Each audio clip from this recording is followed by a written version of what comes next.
Stories 1. I work nights for the Sheriff's Department in Bergen County. I've been on the force for 2 years. I haven't seen too much craziness aside from late-night drug arrests, a few robbery calls, and a few assault calls. Northeastern Bergen County is pretty low crime after all, so those are usually the worst calls I deal with. There was this one night that I received a disturbance call to investigate a scream that came from a house nearby. Usually, a call like this would mean a domestic dispute, or even just something as harmless as people drinking and being too loud. I arrived at the house and had to confirm twice that it was the right one. None of the lights were on, but a blue Toyota Sienna minivan was in the driveway, indicating someone was home. I walked over and knocked on the door a few times. The neighbor must have spotted my car as he approached, claiming responsibility for alerting the authorities. He mentioned hearing a chilling scream from the house, noting that the woman living there usually resides alone, but occasionally has her boyfriend over, adding to the concern. I attempted the locked doorknob first, then proceeded to check all the windows around the house, finding them all sealed shut except for one in the backyard. This raised a red flag, as it was fully open, unlike the others. Backup was requested, and upon receiving confirmation, I entered the house through that window. I systematically turned on every available light, starting from the kitchen and moving through to the living room. Contrary to popular belief from TV and movies, it is standard procedure for police to illuminate the surroundings during investigations. I called out to reassure the woman of our presence and safety. I still didn't know the exact situation other than she was reported screaming. There was no response, no matter how loud I yelled. The first floor was clear, so only the upstairs was left to check. I hesitated, waiting for backup, anxious about what awaited me upstairs. Yet, I couldn't bear the thought of wasting time. Quietly ascending the carpeted stairs, I glanced over the ledge to the second floor. 4 doors stood before me. Flicking on the hallway light, I called out once more. A creak from behind one door confirmed her presence. Opening it, I found a dark bedroom, illuminated by the hall light. A woman lay in bed, her head facing away. Approaching cautiously, I uncovered her, revealing multiple stab wounds. Despite the blood, she was still breathing.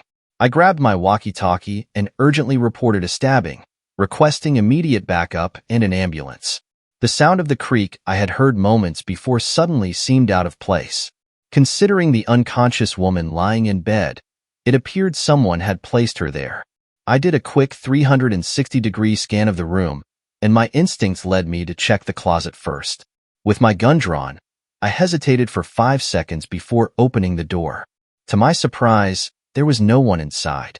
Turning back to the bed, I noticed the woman bleeding. I knelt down to align myself with the bed's bottom and pulled up the bedsheet. To my astonishment, I found myself face to face with a man wearing a mask that covered the lower half of his face. I shouted and demanded, "Show me your hands." He raised his hands slowly above his head. I stood up and instructed him to come out from under the bed cautiously, ensuring he wasn't holding a knife. I had him stand in the corner with his hands up until my backup arrived. I didn't want to risk handcuffing him alone in case he had a weapon. I directed my backup to meet me upstairs, and as they entered the house, called out to them. Only then did I arrest the man. An ambulance arrived shortly after, and the woman was rushed to the hospital. She survived being stabbed 6 times. The perpetrator turned out to be her boyfriend, which didn't surprise me. He had discovered her infidelity with his friend. When he confronted her over the phone and she ended the relationship, it seemed to have triggered him. I am grateful she survived. Stories 2. The story was recounted to me by my best friend's uncle, who works the night shift as a police officer in our city. About a year ago, Mike, my best friend's uncle, was on his nightly patrol with his partner, Steve. They have been working together for years and are both Army veterans, making them very level-headed and calm individuals, ideal for their roles as police officers. One night, they received a call from a landlord at an apartment complex complaining about one of his tenants. Given that they often receive such calls, they didn't anticipate anything serious. Upon arriving at the complex, they were greeted by the landlord outside. It was around 1 or 2 in the morning, and to their surprise, everyone from the complex was gathered outside on the grass, which struck them as peculiar. The landlord approached Mike and Steve, expressing concerns about one of the neighbors behaving erratically. The neighbor, a man in his 30s, had apparently been acting strangely and had turned on all the water in his apartment. I noticed water seeping from the front door and felt the need to conduct a welfare check. Upon entering, water was flooding the building, indicating a prolonged water flow. Climbing to the second story, we knocked on the door where water was gushing out. The landlord mentioned the tenant's name, Adam. After receiving no response, we broke the door down and found Adam in the kitchen, surrounded by water from various sources. Adam stood frozen, wide-eyed and trembling, seemingly terrified to move. "Adam, what's going on? Are you okay?" Mike asked, while Steve went inside to investigate. Steve entered the bathroom to stop the water and ensure no one else was present. Mike cautiously approached Adam, who appeared frightened and trembling. Without making eye contact, Adam stuttered that there were people in the walls. Initially not understanding, Mike gradually heard the repeated phrase growing louder until Adam was almost screaming it. Meanwhile, Steve entered the bedroom and inspected the closet. Upon turning on the light, he noticed a faint line running across the wall. Initially dismissing it, Steve's stomach dropped as he heard Adam's screams. As he stared at it more, he noticed that the line formed a door shape cut into the wall. It was obviously not supposed to be there. Mike was going to guide Adam out of the apartment when Steve suddenly shouted to him. "You should see this," Steve said. Mike entered the other room and saw Steve aiming his gun at the bedroom wall, clearly terrified. They both advanced towards the door with guns drawn, while Adam began to cry in the adjacent room. Steve swiftly retracted a wall piece, and they froze as 3 sets of eyes stared back at them. 3 individuals were tightly pressed in this cramped wall space, their faces adorned with strange patterns. Steve and Mike instructed them to leave, then handcuffed each person. Backup had arrived by then, and other officers escorted Adam downstairs. The trio was taken away to jail. Steve and Mike were profoundly unsettled by the entire incident, which only heightened their distress. A couple of months later, they discovered that the 3 individuals on the wall belonged to a strange cult in the woods. They were attempting to recruit Adam, knowing his previous struggles with mental instability. They tried to frighten him, leading him to turn on all the water to force them out of his home. Mike and Steve still consider this to be the most unsettling call they have ever responded to. Stories 3. During a 12-hour overnight shift, I once responded to a call about a suspicious individual moving from house to house, knocking on doors, and communicating with residents either directly or through their doorbell cameras. I arrived at the man's house who reported it, and he explained in person that it was a middle-aged woman with long, wiry hair. She was holding something behind her back, going door to door, yelling at people to open up, and mumbling to herself. The man who contacted the police had a Ring doorbell camera. He displayed the footage capturing a woman approaching the door. She gazed at the camera briefly, then pressed the button. Speaking into the doorbell's mic, she demanded the door be opened, claiming she required blood. Each time she repeated this, she smiled and chuckled. When threatened with a police call, she laughed, proceeded to hit the door, and attempted to dislodge the Ring doorbell camera from the wall. It's unclear whether the threat of calling the police prompted her departure, but once she left, the man noticed she went to the neighboring house. It was at this point that he dialed 911. The footage was truly bone-chilling, resembling a scene from a horror movie. Her eerie backward movement from the door to the sidewalk, all the while facing the doorbell camera, made it impossible to discern what she held behind her back. Meanwhile, 2 or 3 other units were now scouring the area in search of the woman.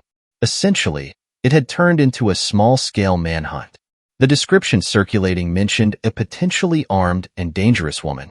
I quickly checked the nearby houses on foot, then returned to my car and began patrolling the area. None of us were able to locate the woman. Soon after, we received a report of a nearby breaking and entering. A 911 call informed us that someone had entered their house with a weapon, and the caller was hiding in their upstairs bedroom.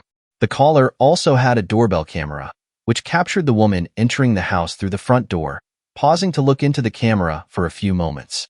I arrived at the house simultaneously with another unit. Entering was simple as the front door was unlocked. Naturally, we proceeded cautiously with guns drawn, unsure of the woman's potential danger or armament.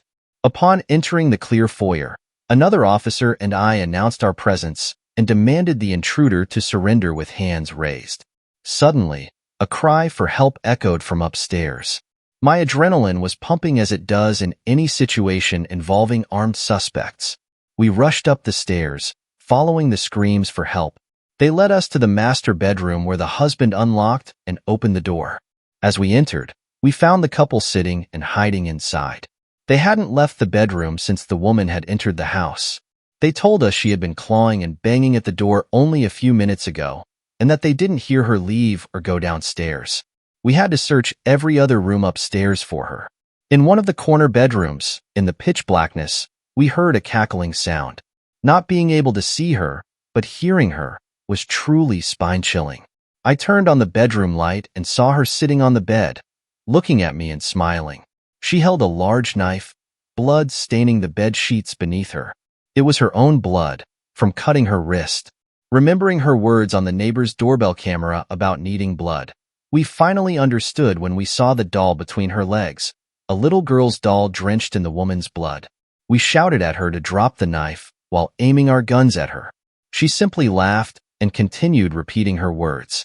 It was evident that something was seriously amiss with her, and attempting to reason with her appeared futile. Nevertheless, we persisted in our efforts. I asked her who she is that she keeps referencing, and tried to speak kindly to her, telling her she doesn't have to hurt herself or anybody else. I assured her that we were there to help. However, as she continued to stare mainly at me, laughing and muttering barely understandable sentences, I became increasingly nervous. I had my gun aimed at the giant knife in her hand, contemplating shooting it out of her hand, considering if that was a viable, safe option. But neither of us were expecting what happened next. The crazed woman sprang off the bed and made a growling sound as she was about to launch at me, presumably to attack me, with her knife raised in the air. I reacted the only way I could in the moment, shooting at her twice. Both times, I hit her in the arm. Even though I was still trying to aim my sight on the knife, I wasn't expecting her to suddenly jump up. She dropped the knife, started to scream and cry, and grabbed her arm. We took this moment to subdue her and place her in cuffs. We had to get her an ambulance immediately before she would bleed out. From the hospital, she was later transported to a local jail. She was found not guilty on all charges by reason of insanity. Currently, she is a patient at a mental asylum in my city. The horror that every party involved in this incident had to go through was unimaginable. From all the people who were scared to open their doors to a crazed woman wielding something unknown behind her back, to the couple that almost fell victim to her in their own house, to myself and the other officer who were on the scene before she was in custody, it was the scariest experience of my 10 years as a police officer. You find a hidden compartment in your attic, a dusty police badge, engraved with a name you don't recognize. You put it on jokingly. A voice booms in your head. Time to patrol, officer. The town legend called it the Whispering Woods. Tonight, my squad car radio picks up the same chilling message they all reported. Patrolling a notoriously haunted forest, officers experience a wave of terror as their radios crackle to life with a voice repeating a cryptic warning. The mirror in the interrogation room always reflected the suspect. Tonight, it shows something else entirely. During a late-night interrogation, a seasoned detective notices a chilling anomaly. The reflection in the mirror doesn't match the suspect in the chair. The abandoned house on Elm Street was always creepy, but tonight, the children's laughter coming from within is just too real. Responding to a noise complaint, an officer encounters a deserted house with the unmistakable sounds of children playing, despite years of vacancy. The old asylum closed years ago, but the security footage shows restless figures roaming the halls. Tonight, I'm on patrol duty. A dare gone wrong leads a rookie officer to investigate an abandoned asylum, only to discover the security cameras capture something far more horrifying than vandals. A frantic call from dispatch. Officer Jones down, bitten by something, not human. Static, then a chilling whisper. Join the pack, officer.